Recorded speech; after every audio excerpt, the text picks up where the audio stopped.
Case की सुनवाई होनी है। आपको बता दें कि चीफ जस्टिस ऑफ इंडिया की बेंच इस मामले की सुनवाई करेगी और दिल्ली एम्स की टीम भी भोपाल पहुंच चुकी है। डॉक्टर सुधीर गुप्ता के नेतृत्व में टीम यहां पोस्टमार्टम करेगी और ट्विशा शर्मा का आज एक बार फिर पोस्टमार्टम किया जाएगा। बताया जा रहा है कि ट्विशा शर्मा के परिजनों से टीम मुलाकात कर सकती है, क्राइम सीन का निरीक्षण भी टीम कर सकती है।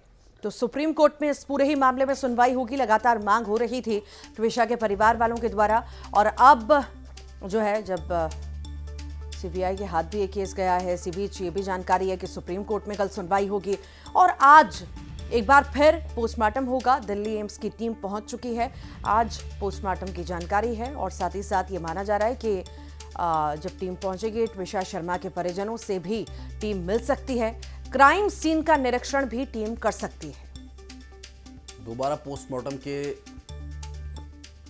निर्देश मिलने के बाद दिल्ली एम्स एक संदेश भेजा गया और तुरंत वहां से एक टीम को रवाना किया गया, क्योंकि बीते रोज तक भी दिल्ली एम्स के डॉक्टर्स को बताया जा रहा है कि जानकारी नहीं मिली थी, लेकिन जैसे ही सूचना दिल्ली एम्स डॉक्टर्स को मिली, डॉक्टर सुधीर गुप्ता के नेतृत्व में टीम भोपाल पहुंच चुकी। बात करेंगे हमारे सहयोगी वासु चौरे, इस वक्त हमारे साथ जुड़ गए। वासु, ट्विशा शर्मा केस में जिस तरह से आरोपी समर्थ की गिरफ्तारी हुई, उसके बाद ये एक बड़ा अपडेट है कि पोस्टमार्टम भोपाल में ही होगा और सुधीर गुप्ता के नेतृत्व वाली टीम डॉक्टर्स की भोपाल पहुंच चुकी है।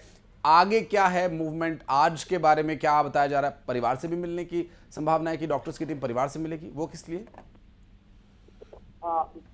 देखिए, परिवार से मुलाकात होगी या नहीं होगी एक बहुत अलग विषय है, क्योंकि डॉक्टर्स की टीम जो है वो कोर्ट के दिशा निर्देश पे आई है और वो आकर सीधा अपना काम जो है वो करेंगे। जिस तरीके से परिवार लगातार ये मांग कर रहा था कि फर्स्ट पीएम जो हुआ है उसमें उसको लेकर वो कॉन्फिडेंट नहीं है, उनको ये लग रहा था कि उस रिपोर्ट से जो है वो छेड़छाड़ हुई है और जिस तरीके से रिपोर्ट आनी चाहिए थी वैसी रिपोर्ट नहीं आई है। जो कुछ भी घटनाक्रम ट्विशा के साथ हुआ है उसका उसमें उल्लेख नहीं है। ये तमाम आरोप जो है वो लगाए गए थे और इसलिए दिल्ली से एक बहुत विशेष टीम को जो है वो मध्य प्रदेश लाया गया है और सेकंड पीएम की जब रिपोर्ट आएगी वो बेहद महत्वपूर्ण रहने वाली है, क्योंकि फर्स्ट पीएम रिपोर्ट और सेकंड पीएम रिपोर्ट में जो अंतर होगा, जो अलग अलग फैक्ट फाइंडिंग आएगी, वो इस केस को एक और नया मोड़ दे सकती है। इसलिए ये जो रिपोर्ट है और ये जो डॉक्टर जो जांच करने वाले हैं वो बेहद ही महत्वपूर्ण जो है वो रहने वाली है। और चूंकि दोनों ही संस्थान जो है वो एम्स है, चाहे दिल्ली एम्स हो या भोपाल एम्स हो, तो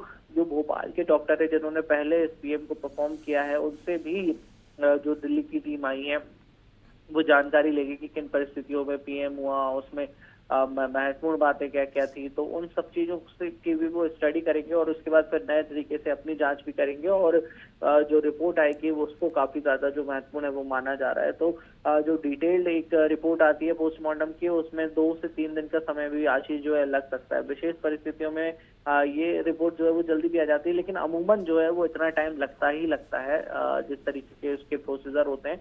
तो ये थोड़ा सा इंतजार करने वाली बात होगी।